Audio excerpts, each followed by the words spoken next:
महाविकास आघाडीनंतर आता बातमी येते ती महायुतीच्या गोटातनं।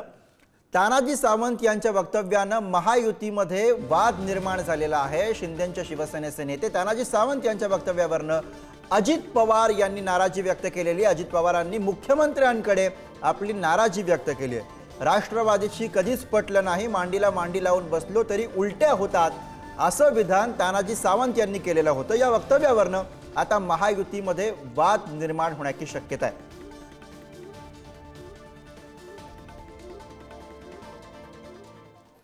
तर राष्ट्रवादीशी आपलं आयुष्यभर पटलं नाही, मांडीला मांडी लावून बसलो तरी बाहेर आल्यावरती उलट्या होतात, असं विधान तानाजी सावंत यांनी केलं। आणि तानाजी सावंतांच्या या वक्तव्यामुळे महायुतीमध्ये खळबळ माजलेली आहे। महायुतीमधील नेत्यांनी सावंतांच्या या वक्तव्याचा चांगला समाचार घेतला।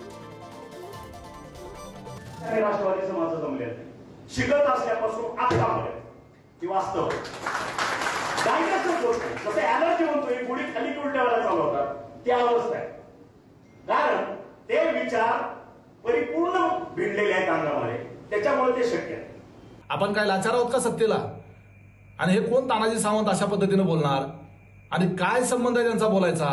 तानाजी सावंत यांनी महायुतीमध्ये राष्ट्रवादीला प्रवेश दिला का? माझी त्यामुळं माझ्या पक्षातल्या वरिष्ठ नेत्यांना विनंती आहे की आपण स्वाभिमानी आहोत, आपण काय कोणाच्या घरचं खात नाही आहोत। आणि त्यामुळं अशा पद्धतीने ओकारीची भाषा करणाऱ्या तानाजी सावंतला एकतर बाहेर काढा, नाही तर आम्ही तर बाहेर पडतो। म्हणजे आपल्या कारखान्याच्या उद्घाटनाला पवार साहेबाला बोलवायचं आणि आपल्या विधानसभा मतदारसंघातल्या जनतेला खोटं सांगून राष्ट्रवादीशी आमचं जमत नाही असं बोलायचं। ही लोक सातत्याने आपल्या तोंडाचे पट्टे चालवत असतील तर राष्ट्रवादी काँग्रेस म्हणून आम्ही सुद्धा उत्तर द्यायला तयार आहोत।